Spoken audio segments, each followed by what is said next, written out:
میں آپ سے یہ اس بات سمجھنا چاہ رہا تھا کہ آپ ظاہر ہے کہ ایک مذہب کے طالب علم بھی ہیں، اور جو ہمارے مذہبی جو اخبارات ہیں اس سے بہت واقف رہتے ہیں، سوشل میڈیا پہ اب بہت تبصرے ہوتے ہیں. تو یہ بتائیں کہ چلیں غامدی صاحب کی فکر پہ تو بہت رد ہوتا ہے، تو ہمارے جو جیسے احناف ہیں یا دیگر اسکول آف تھاٹس ہیں جو ہمارے جو اسٹوڈنٹس کے ماہرین ہیں، تو ان میں اس وقت کون لوگ ایسا بڑا کام کر رہے ہیں کہ جو اپنی فکری ڈیولپمنٹ کو جنہوں نے مرتکز کیا ہو، جو وہ چاہتے ہو کہ بھئی اگر حنفی ہم ہیں تو ہم اپنی فقہ کو، اپنے خیالات کو جو ہے وہ بہت ریلیونٹ بنا کر نئے طریقے سے اور بہتر طریقے سے روایت میں رہتے ہوئے پیش کریں. تو آپ ایز این آڈینس کن لوگوں کو دیکھتے ہیں اس کام کے اندر؟ جی، اس میں دو پہلو ہیں جو میں چاہتا ہوں. پہلا تو یہ کہ آپ نے کہا کہ کن لوگوں کو دیکھتے ہیں، یعنی یہ کام بھی ہونا چاہیے، ہونا ضروری ہے. سب سے پہلے تو اس ہوں. کی ضرورت ہے کہ صرف یہ نہیں ہو سکتا دنیا میں کہ آپ لوگوں کی تردید کریں. آپ کو باہر کیف پھر ان سوالوں کے جواب دینے پڑیں گے. بھائی اگر مثال کے طور پہ کسی شخص نے سوال اٹھا دیا کہ اس کے نزدیک حدیث میں موسیقی کی حرمت نہیں آئی، آپ نے یہ کہہ دیا کہ بھائی یہ منکر حدیث ہے، اس کا مسئلہ تو حل ہو گیا. اب آپ کے ذمہ یہ ضرور ہے بتانا کہ اللہ تعالیٰ اگر قرآن مجید میں کہتے ہیں کہ بھئی یہ جمالیات، یہ زینتیں میں نے بنائی ہیں اور میں نے داؤد کو بھی یہ دیے تھے، اور اس کے بعد رسول اللہ سے متعلق کچھ روایتیں آ جائیں جن میں آپ بھیج رہے ہیں کسی کو بھی شادی میں جا کے گا بجا لو، یہ سب کچھ ہو رہا ہے، تو پھر آپ کے ذمہ بھی کوئی کام ہے. پھر آپ کو باہر کیف جواب دینا پڑے گا، آپ کو بتانا پڑے گا کہ پھر ہمارا اس معاملے میں کیا رائے ہے. یا کوئی شخص سوال اٹھاتا ہے کہ بھئی اسلام میں تو غلام لونڈیوں کا تصور ہے، ایک شخص کہتا ہے کہ نہیں اسلام نے اس کا خاتمہ کر دیا تھا، آپ کہتے ہیں نہیں کیا تھا، یہ تو قرآن مجید کی اپنی عقل سے تعبیر توجیہ کرتا ہے گوروں کو خوش کرنے کے لیے. تو یہ تو آپ نے اب آپ کو بتانا ہے یہ کہ پھر کیا آپ یہ مانتے ہیں کہ غلامیت کا ادارہ قائم رہنا چاہیے. تو مجھے لگتا ہے کہ ہماری سوسائٹی میں جو مذہبی ذہن ہے انہوں نے جب یہ طے کر لیا کہ ہم نے تقلید کرنی ہے، تقلید کرنی ہے، تو تقلید کرنے کے بعد آپ ایٹ اٹ کور یہ مان لیتے ہیں کہ اب اثر نو تحقیق نہیں ہو سکتی. یعنی یہ آپ نے تسلیم کر لیا ہے، اور وہ کیا ہے کہ جی یہ ایک دائرہ ہے، اس دائرے کے اندر مزید تحقیق نہیں ہو سکتی ہے، تحقیق کی گنجائش ہی نہیں ہے. تو سب سے پہلی چیز جو ہے وہ ان کے سامنے چیلنج ہے کہ ہم اس اپنے لگائے ہوئے بیریئر کو عبور کیسے کریں. بھائی وہ ٹھیک ہے گاندھی صاحب تو غلط ہو گئے، ہم پہ جو سوالات آ رہے ہیں ہمیں تو جواب دینا ہے. تو جواب ہم کیا دیں گے؟ جواب وہی دیں گے جواب ہمارے پاس تیار شدہ ہے.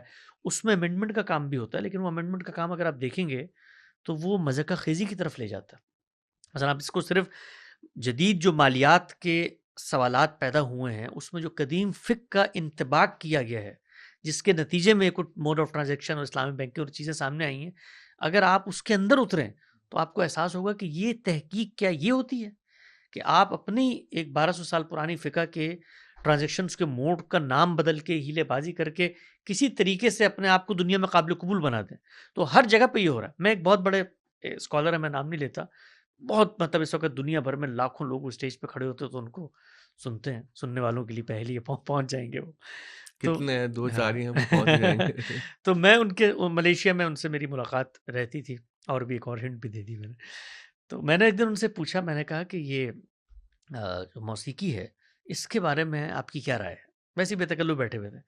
تو انہوں نے کہا کہ یہ فلاں فلاں فلاں آیا ہے چیپٹر فلاں میں فلاں فلاں میں کہ اس کے تحت یہ حرام ہے. تو میں نے کہا کہ بھائی وہ تو بخاری میں آتا ہے کہ کچھ رسول اللہ نے بھی کہنے لگے فلاں فلاں چیپٹر میں آتا ہے کہ وہ آلات جائز ہیں. تو اب موسیقی حرام ہو گئی، کچھ آلات اس میں سے جائز ہو گئے. ابھی جو بیچ کا ریلیشن ہے یہ ایک پڑھے لکھے آدمی کو آپ خاموش نہیں کرا سکتے کہ وہ یہ ریلیشن نہ سمجھے کہ گٹار اور دف میں کیا فرق ہے. یہ ریلیشن آپ کو بتانا پڑے گا. اچھا اس کے لیے پھر کیا ہوتا ہے، پوری نئی ایپسٹمالوجی بنتی ہے. نہیں، دین جو نام ہے نا وہ رسول اللہ کی اطاعت کا نام ہے. تمہاری عقل جو گٹار اور دف کا فرق پوچھ رہی ہے، یہ اصل میں شیطان تم سے پوچھوا رہا ہے. جب یہ کہہ دیا کہ دف جائز ہے باقی حرام ہے تو بس مانو ان باتوں کو. تو اس کے نتیجے میں علم کی ڈیولپمنٹ نہیں ہوتی. اسی لیے آپ دیکھیے کہ گزشتہ 250-300 سال میں جو آپ کے ہاں علم پیدا ہوا ہے، یعنی شاہ ولی اللہ محدث دہلوی علیہ رحمہ کے بعد شاہ صاحب وہ آخری آدمی ہیں اس روایت کے اندر جنہوں نے اس کی تجدید کی ہے. اور آپ یقین جانیں شاہ ولی اللہ محدث دہلوی کی کتاب حجت اللہ البالغہ کے بعض حصوں کو اگر آپ ان کا نام نکالے بغیر کسی فتوے کے لیے مدرسے میں بھیج دیں تو وہ ان پر اس سے بڑے الزامات لگائیں گے جو غامدی صاحب اور باقی لوگوں پہ لگاتے ہیں. وجہ کیا ہے؟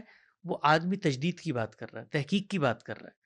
یعنی یہاں آپ مولوی صاحب سے جا کر پوچھیں گے کہ بھائی اس کی وجہ کیا ہو، کہیں گے آپ تو اپنے عقل کے غلام ہو رہے ہیں، یعنی آپ اطاعت نہیں کرتے، آپ کیا اس کے تحت. اور ان سے جا کر پوچھیں گے وہ جو علم ہے، وہ اسکالرشپ ہے، وہ آپ کو بتائے گی کہ وہ آدمی لغویت پہ کھڑا ہوا ہے جو دین کے احکامات کو بغیر ریزننگ کے مانتا ہے.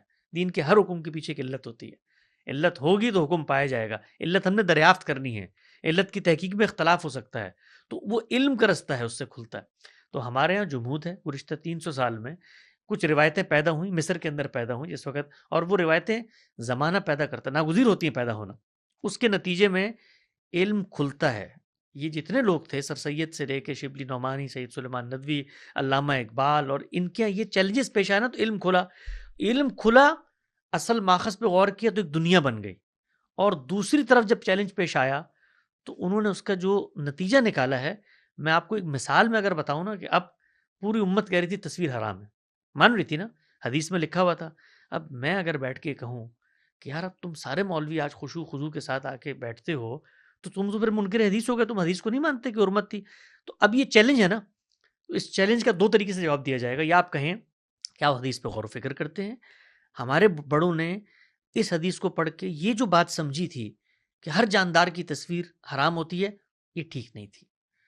وہ روایتیں مشرکانہ تہذیب کے پس منظر میں تھیں، لوگ شرک کی غرض سے بناتے تھے، ان سے رسول اللہ نے روکا ہے.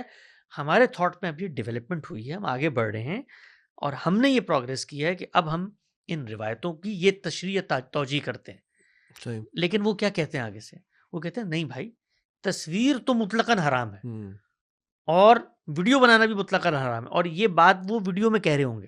میں نے پچھلے دنوں ایک جی، ویڈیو بڑی مشہور بڑی مشہور ہوئی، وہ ایک ویڈیو کہ اس میں ایک صاحب جو ہیں، عالم ہیں، فاضل ہیں، وہ ویڈیو کیمرے میں دیکھ کے بتا رہے ہیں کہ جی میں حاضر ہوں آج کی ویڈیو میں، اور یہ ہمیں استفسار موصول ہوا ہے ویڈیو بنانا. تو ویڈیو بنانا دین اسلام میں بالکل ناجائز ہے، کوئی گنجائش نہیں ہے اس کی.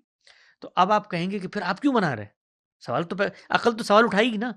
تو جواب دینا پڑے گا، تو جواب وہ بھی دیتے ہیں، نہیں اور جو میں جواب دیتے ہیں اس جواب کی مزہ خیزیت کو، اور ہمارے لیے یہ بطور مسلمان کے ہمارے دین کا جو امیج ہے، ایک جدید پڑھے لکھے طبقے سے جو ارریلیونسی ہے، وہ کیا جواب دیتے ہیں. یعنی آپ دیکھیے کہ اتنے بڑے ہمارے اس مملکت کے سب سے بڑے عالم نے اپنے رسالے کے اندر یہ جواب لکھا ہے. انہوں نے لکھا کہ تصویر دو قسم کی ہوتی ہے. یہ جو تصویر ہے ویڈیو والی، یہ تو ذل اور سایہ ہے، اور سائے تو پلٹتے رہتے ہیں، تو اس سے کوئی فرق نہیں پڑتا. لہٰذا ویڈیو وہ جائز ہے جو لائیو اور مباشر ہو. تو ان سے کسی نے استفسار لکھ کے پوچھا اسی رسالے میں کہ جی یہ لائف کے اندر بھی ڈیلے آتا ہے، جو آپ کا اصول ہے جس کے تحت یہ حرام نہیں ہوتی ڈیلے.